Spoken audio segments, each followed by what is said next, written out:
Hello everyone, मेरा नाम है रवीश और आज की इस वीडियो में हम जानेंगे G20 समिट के बारे में और इसकी प्रेसिडेंसी से इंडिया को क्या फायदा होने वाला है। और साथ में जानेंगे इंडिया में मिले 5.9 मिलियन टन लिथियम डिपॉजिट के बारे में।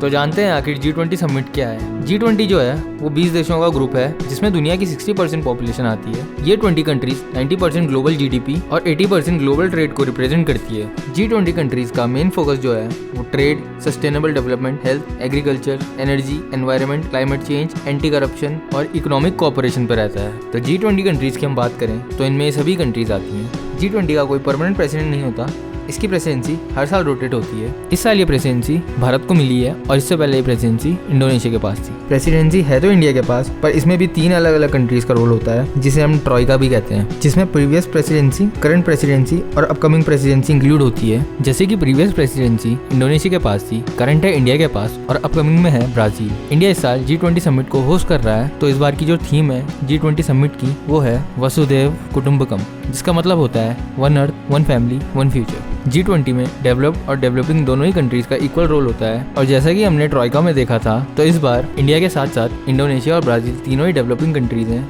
जिन्हें प्रेसिडेंसी होस्ट करने का मौका मिला है। G20 में इंडिया की जो प्रायोरिटी रहेगी वो रहेगी green development and climate change, accelerate inclusive resilient growth, increase progress on sustainable development growth SDGs, technological transformation and digital public infrastructure, multilateral institution for 21st century and women led development. G20 में आखिर होता क्या है और ये काम कैसे करता है? G20 के 2 मेन ट्रैक या फिर कह सकते हैं कंपोनेंट्स होते हैं, फाइनेंशियल ट्रैक और शेरपा ट्रैक। फाइनेंशियल ट्रैक इसमें अलग अलग देश के finance minister financial growth discuss करते हैं, जैसे कि global economic growth, tax information exchange, finance regulatory reforms, financial inclusion, remittances across the world, fossil fuel subsidies, green finance और एंटी टेररिज्म फाइनेंसिंग। दूसरा है शेरपा ट्रैक, इसमें डिप्लोमेट फॉरेन पॉलिसीज डिस्कस करते हैं, जैसे कि employment, climate change, agriculture and food security, anti corruption measures, UN sustainable development goals, improvement of health care. Bharat को G20 की प्रेसिडेंसी के साथ साथ काफ़ी पावर्स भी अलॉट हुई हैं, जैसे कि भारत उन देशों को भी इनवाइट कर सकता है जो G20 का हिस्सा नहीं है। भारत ने UAE को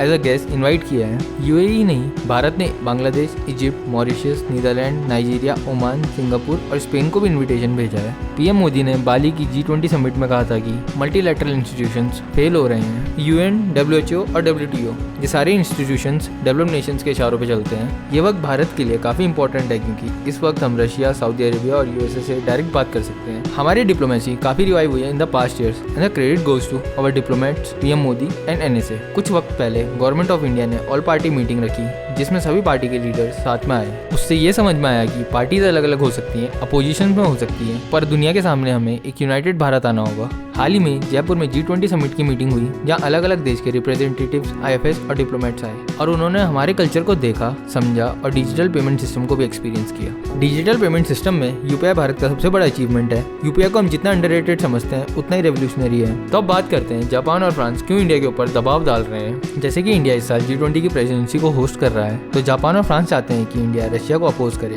रशिया यूक्रेन कॉन्फ्लिक्ट में। France has directly said to India कि अगर इंडिया रशिया को क्रिटिसाइज नहीं करता है तो फ्रांस G20 के कम्युनिक पे साइन नहीं करेगा। उसके बाद जापान का कहना है कि सिंस इंडिया का स्टैंड क्लियर नहीं है कि वो किसको सपोर्ट करता है, यूक्रेन या रशिया को, तो जो जापान की फॉरेन मिनिस्टर्स की मीटिंग होनी इन इंडिया, इस मीटिंग को जापान के डिप्लोमेट स्किप करने वाले हैं। हाल ही में US फॉरेन मिनिस्टर और रशियन फॉरेन मिनिस्टर की मीटिंग हुई जिसमें USA ने रशिया को अपोज करने के लिए भारत को बोला। तो क्या लगता है, भारत रशिया को अपोज करेगा और क्या चाइना G20 के लिए इंडिया के साथ मीटिंग अटेंड करेगा? पर अपार्ट फ्रॉम ऑल दिस हम क्या कर रहे हैं, G20 समिट में आए अपने गेस्ट के लिए जो डेकोरेशन, ब्यूटिफिकेशन गवर्नमेंट ने किए थे उसी को कुछ लोग चुरा रहे हैं। G20 को होस्ट करने की जिम्मेदारी सिर्फ गवर्नमेंट की ही नहीं, हम सभी की है। तो ये तो रही G20 समिट की बात। अब बात करते हैं इंडिया के जम्मू एंड कश्मीर में मिले 5.9 मिलियन टन लिथियम डिपॉजिट्स के बारे में, जिसका एस्टिमेटेड प्राइस अराउंड $3 ट्रिलियन है। 9 Feb 2023 को मिनिस्ट्री ऑफ माइंस ने एक रिपोर्ट पब्लिश की जिसमें उन्होंने बताया कि जम्मू एंड कश्मीर के रियासी डिस्ट्रिक्ट में ऑलमोस्ट 60 लाख टन लिथियम मिला है। लिथियम को आज के समय पे व्हाइट गोल्ड कहा जाता है और आज के टाइम में लिथियम एक हाईली वैल्यूएबल नेचुरल रिसोर्स बन चुका है। अगर एस्टिमेटेड लिथियम रिजर्व्स को देखें अराउंड द वर्ल्ड, तो नंबर 1 पे आता है चिली,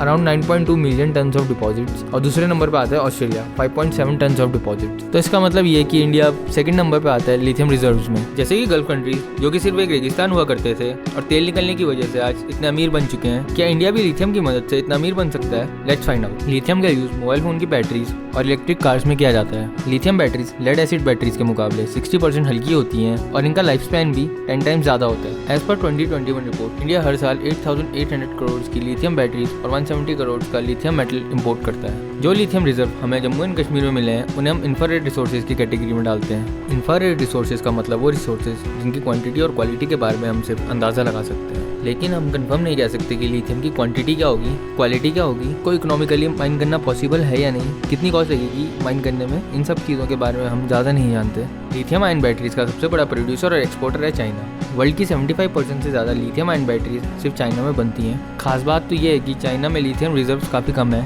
फिर भी प्रोडक्शन और प्रोसेसिंग में चाइना नंबर 1 पे है और ग्लोबल प्रोसेसिंग को कंट्रोल करता है। तो चलो मान लेते हैं इंडिया में जो लिथियम रिजर्व्स मिले हैं वो 60 लाख टन एग्जैक्ट फिगर में है।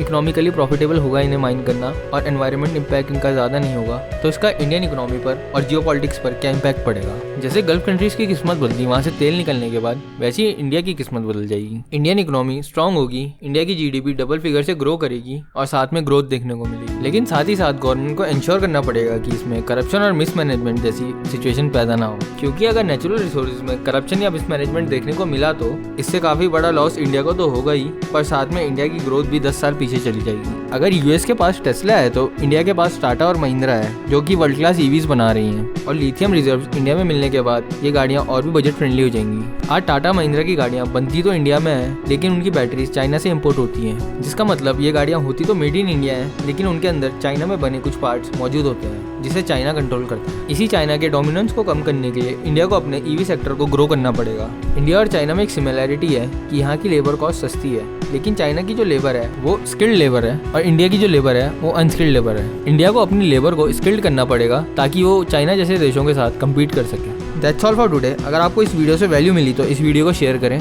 मिलते हैं आपसे अपनी नेक्स्ट वीडियो में। Till then bye guys.